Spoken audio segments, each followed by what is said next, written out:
આપણે આજે નવની અસાઇનમેન્ટ વિજ્ઞાન પ્રકરણ 6 પેશીઓના જે ક્વેશ્ચન છે એનો સોલ્યુશન કરીશું. જેમાં ક્વેશ્ચન એક આપણને આપ્યો છે કે અંતવાહક પેશીના ઘટકો છે એ જણાવો. અંતવાહક પેશીના ઘટકો. તો આ જે અન્નવાહક પેશી છે ક્યાં આવેલી હોય તો અન્નવાહક પેશી જે છે વનસ્પતિની અંદર આવેલી હોય છે. વનસ્પતિની અંદર જલવાહક પેશી અને અન્નવાહક પેશી બંને જોવા મળે છે. જે ઊંચી વનસ્પતિઓ હોય જેની ઊંચાઈ વધારે હોય છે એમાં જોવા મળે છે. તો જલવાહક પેશી જે છે પાણીના વહન માટે સંકળાયેલી હોય છે, જ્યારે અન્નવાહક પેશી એ જે વનસ્પતિ ખોરાક બનાવે છે ગ્લુકોઝ કાર્બોદિત પદાર્થો આનું જે વહન કરાવવા માટે અન્નવાહક પેશી આવેલી હોય છે. હવે અન્નવાહક પેશીની અંદર અલગ અલગ પ્રકારના 4 ઘટકો આવેલા હોય છે. એ ઘટકો વિશે અહીંયા પૂછવામાં આવ્યું છે. તો કયા 4 ઘટકો છે? તો નંબર 1 ચાલની નલિકા. બીજો ઘટક છે સાથી કોષો. પછી આગળ ત્રીજું ઘટક છે અન્નવાહક તંતુઓ અને ચોથો ઘટક છે અન્નવાહક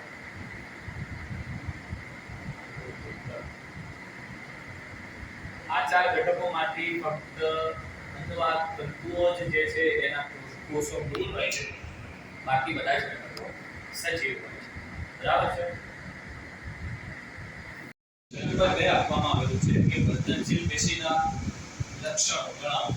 ક્વેશ્ચન નંબર 2 વર્ધનશીલ પેશીના લક્ષણો જણાવો.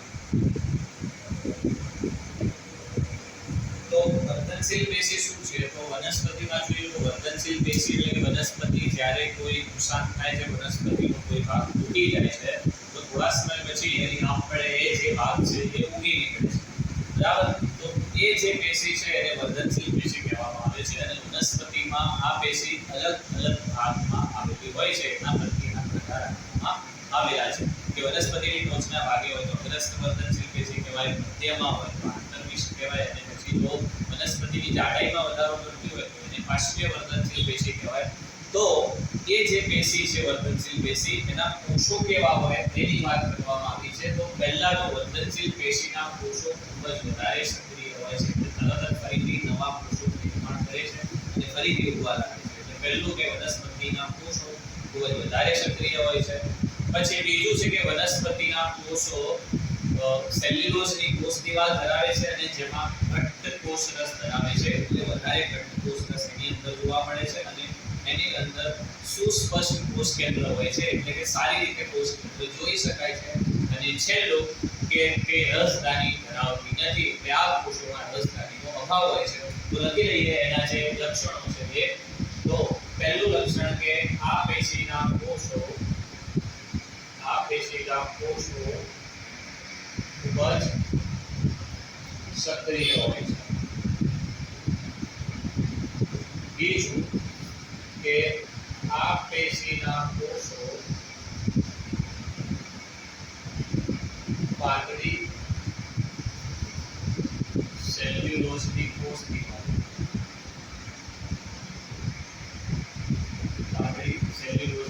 દિવાલ અને ઘટ્ટ કોષ રસ ધરાવે છે.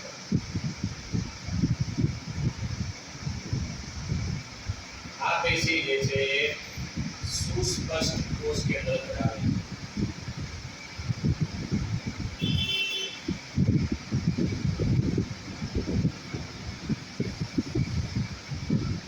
ચોથું, તેમાં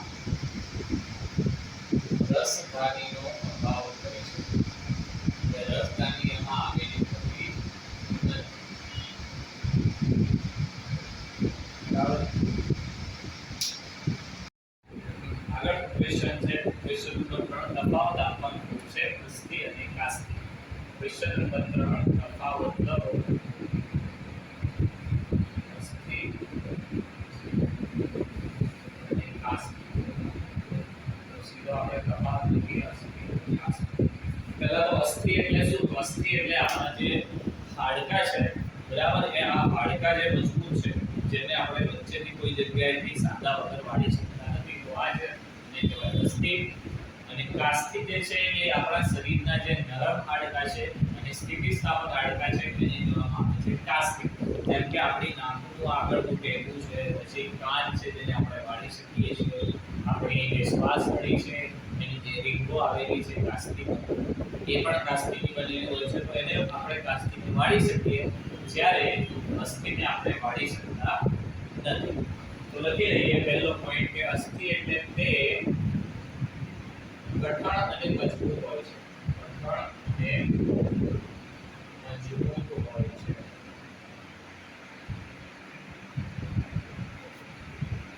કાસ્તિ તે નરમ અને સ્થિતિસ્થાપક હોય છે. નરમ અને સ્થિતિસ્થાપક હોય છે. બીજું, અસ્થિ છે તો એને વાળી શકાતી નથી, એટલા માટે કે તેને વાળી શકાતા નથી. તેથી તે હાથ, પગ વગેરેમાં આવે છે. જ્યારે સામે કાસ્તિમાં જોઈએ તો તેને વાળી શકીએ છીએ, આપણે કાનને વાળી શકીએ, નાકના ટેરવાને વાળી શકીએ, તો તેને વાળી શકાય છે, જેથી તે કાન, નાક તેમજ શ્વાસ નળીમાં આવેલું છે.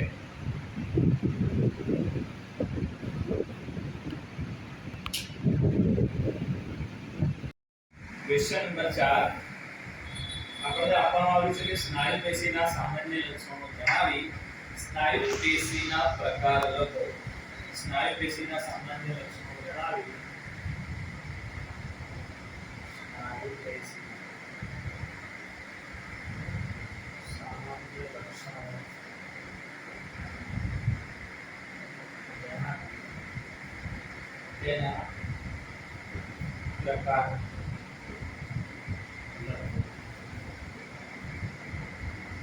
તો સ્નાયુ પેશી શું છે? તો સ્નાયુ પેશી એટલે આપણા જે હાડકા સાથે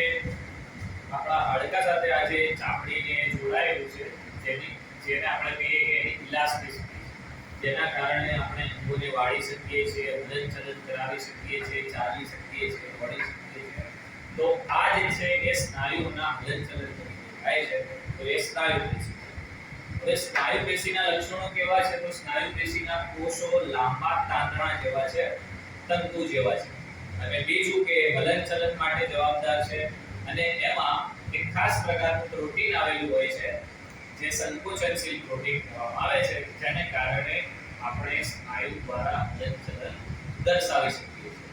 બીજું કે એના પ્રકારો કયા છે? તો આપણા શરીરમાં કેટલાક સ્નાયુઓ આપણી ઈચ્છા અનુસાર કાર્ય કરે છે, જેને કહેવામાં આવે છે ઐચ્છિક સ્નાયુ પેશી. જેમ કે આપણા હાથ, પગ વગેરેને આપણે આપણી ઈચ્છા અનુસાર ફેરવી શકીએ છીએ, હલાવી શકીએ છીએ, એટલા માટે એને કહેવામાં આવે છે ઐચ્છિક સ્નાયુ પેશી છે. બીજી જે છે એને અનૈચ્છિક સ્નાયુ પેશી કહેવામાં આવે છે, જે આપણી ઈચ્છા અનુસાર કામ કરતી નથી, પણ આપણા શરીરની ઈચ્છા અનુસાર કામ કરે છે, જેમ કે આપણા પાચન તંત્રના અંગો છે, ગુરુદર પટલ છે વગેરે. અને ત્રીજી છે હૃદ સ્નાયુ પેશી, કે જે લયબદ્ધ રીતે હૃદયમાં, આપણને ખબર છે કે હૃદય કન્ટિન્યુ ધબકતું રહે છે, તો એ પણ એની આપમેળે થાય છે, અને લયબદ્ધ રીતે આખા જીવનકાળ દરમિયાન એ ધબકતું રહે છે, તેના માટે એની અંદર હૃદ સ્નાયુ પેશી આવેલી હોય છે. તો આપણે લખી લઈએ સ્નાયુ પેશીના લક્ષણો. તો આ પેશીના કોષો લાંબા તંતુ જેવા હોય છે.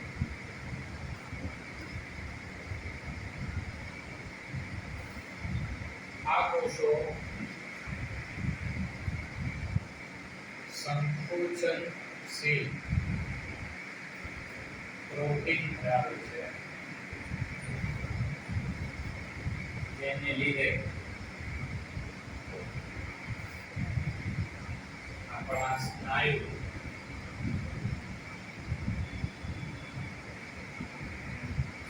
સંકોચન અને શિથિલન દર્શાવે છે.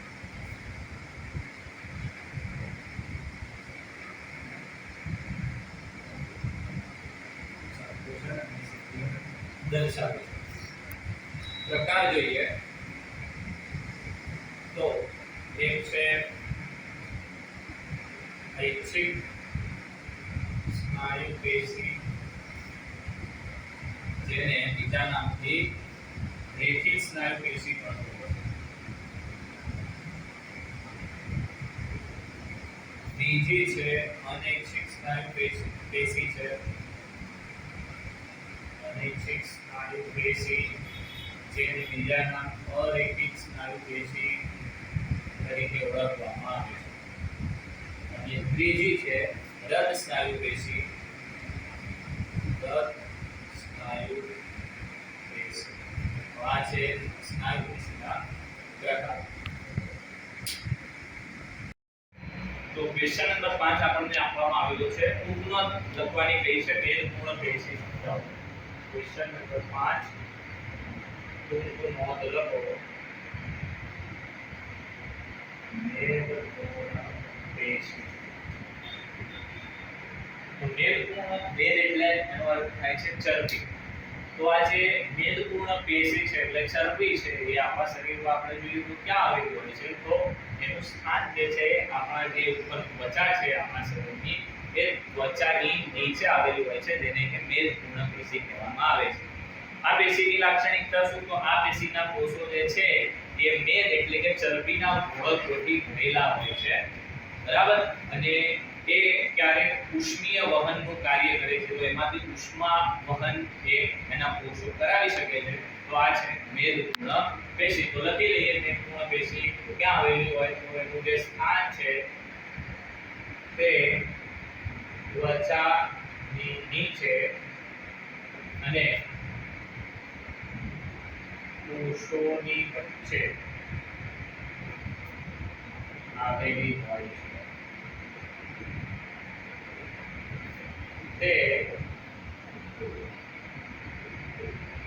તેના જે કોષો છે એ શું હોય છે? તો તેના કોષો ચરબીના મોળકથી ભરેલા હોય છે.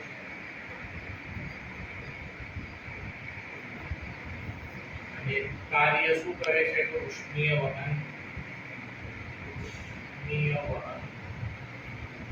કરે છે, બરાબર. તો આ છે મેદપૂર્ણ પેશી.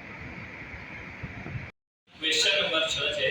અહીંયા આપણને કેટલાક શરીરના ભાગો આપવામાં આવેલા છે કે જેમાં શરીરના અને વનસ્પતિના પણ ભાગો છે કે જેમાં કયા પ્રકારની પેશી આવેલી છે એનો પ્રકાર આપણે દર્શાવવાનો છે.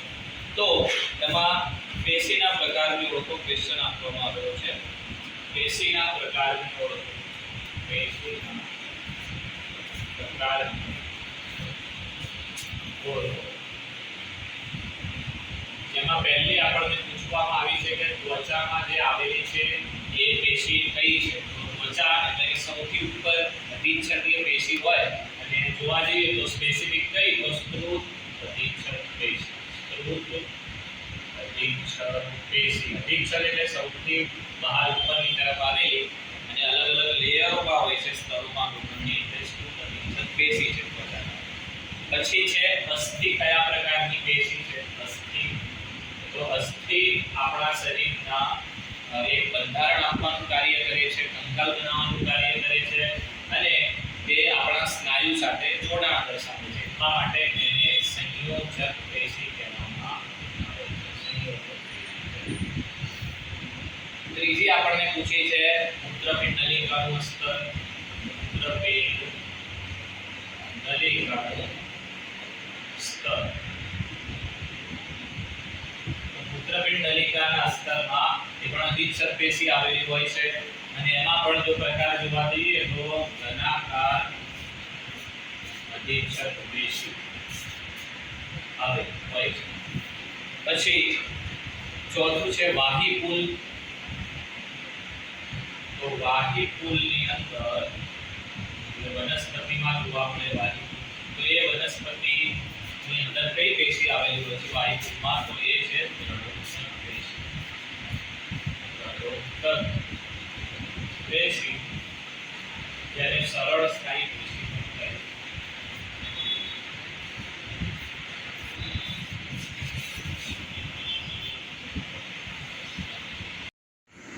ક્વેશ્ચન નંબર 7 આપેલ આકૃતિમાં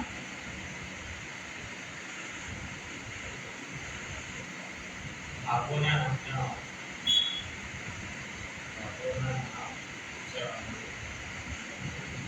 તો જે 7 નંબરની આકૃતિ જે છે બરાબર, એની અંદર જો વાત કરીએ તો એ જે છે એ દર્શાવે છે આપણને કોષ કેન્દ્ર. જે આપણને ચેતાકોષની આકૃતિ દર્શાવી છે બરાબર, જેમાં એ આપણને કોષ કેન્દ્ર દર્શાવે છે. જે સી છે એ એની શાખાઓ દર્શાવે છે. તો સી છે એ છે શિખા તંતુ. સી છે એ શિખા. પછી બી છે, તો બી છે એ આપણને દર્શાવે છે અક્ષ તંતુ. અને જે ડી છે એ આપણને ચેતા તંતુ દર્શાવે છે. એટલે એનો અંતિમ ભાગ તો એ ચેતા તંતુ દર્શાવે. નંબર 8, તો એમાં પણ આપણને નામ નિર્દેશન કરવાનું કયું છે, જેમાં આપણને વનસ્પતિની જે આંતરિક રચનાનો છેદ આપવામાં આવેલો છે, જેની અંદર આપણને સૌપ્રથમ ઉપરનું સ્તર એ આપવામાં આવ્યું છે. તો એ જે છે એ શું દર્શાવે છે, તો એ જે છે ક્યુટિન. આ ક્યુટિન શું છે, તો એક શ્લેષ્મીય પદાર્થ છે જે આવરણ આ કોષો પર આવેલું હોય છે અધિસ્તર. પછી બી જે ભાગ છે જેના કોષો છૂટાછવાયા ગોઠવાય છે, જેના વચ્ચે અવકાશ જોવા મળે છે, તો એ મૃદુતકના કોષો છે. તો બી બરાબર છે મૃદુતક. પછી સી, તો સી ના જે કોષો છે એ જાડી સ્ફુરન થયેલી કોષ દિવાલ દર્શાવે છે, એટલે કે એ દૃઢોત્તક પેશી છે. દૃઢોત્તક. અને ડી આપણને જલવાહક પેશી આપેલી છે. જલવાહક પેશી છે. હવે ક્વેશ્ચન નંબર 9 વાત કરીએ આપણે. તો ક્વેશ્ચન નંબર 9 ની અંદર આપણને તંતુ ઘટક પેશી આપવામાં આવેલી છે અને એના ભાગો દર્શાવવાના કયા છે. તો તંતુ ઘટક પેશીની અંદર જે આપણને એ દર્શાવવામાં આવેલો છે એ, તો એ જે દર્શાવવામાં આવેલો છે એ છે તંતુ કોષ. એ છે તંતુ કોષ. બી બરાબર શું આપેલું છે, તો બી બરાબર આપણને આપવામાં આવેલું છે માસ્ટકોષ.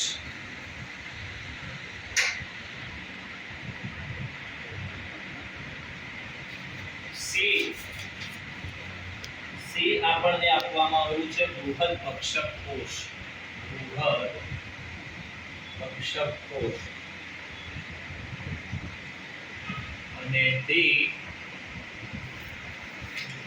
આપણને આપેલું છે ડી કોલાજન તંતુ.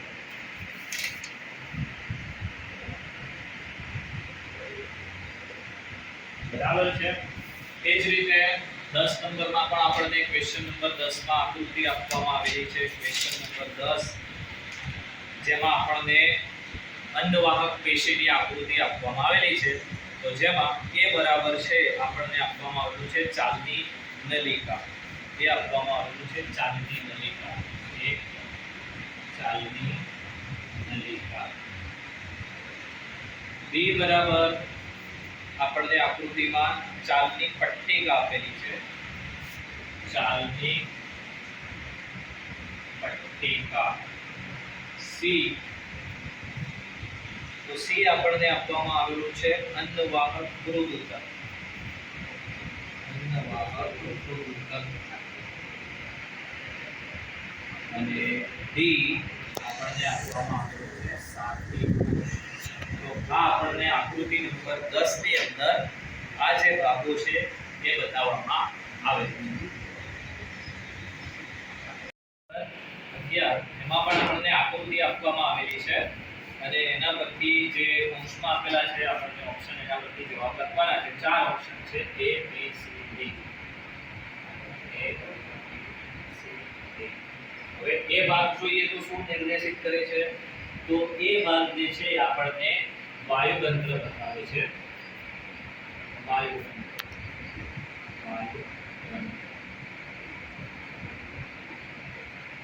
બી જે ભાગ છે એ બી ભાગ આપણને એના આસપાસ વાયુતંત્રની આસપાસના કોષો દર્શાવે છે જે રક્ષક કોષો છે, જે વાયુતંત્રની પૂર્વા અને બંધવાની ક્રિયાનું નિયમન કરે છે. પછી સી માં જે આપણને આપવામાં આવેલા છે એ કોષો છે, રક્ષક કોષોની જે હરિતકણ છે. હરિતકણ છે જે વનસ્પતિને ક્લોરોફિલ એટલે કે જે પામેલું હોય અને વનસ્પતિ જેના કારણે પ્રકાશ સંશ્લેષણ કરી શકે. અને જે ડી ભાગ છે એની આસપાસના કોષો છે ઉપરના એટલે કે અધિસ્તરીય કોષો છે. ડી અધિસ્તરીય કોષો.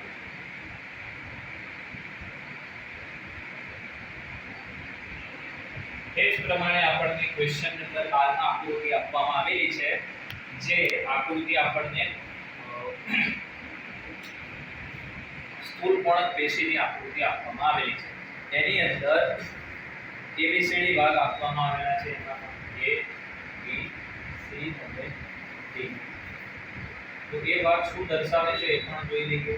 તો એ ભાગ છે એ આપણને કોષ દિવાલ બતાવે છે. કોષ દિવાલનું સૂચન કરે છે.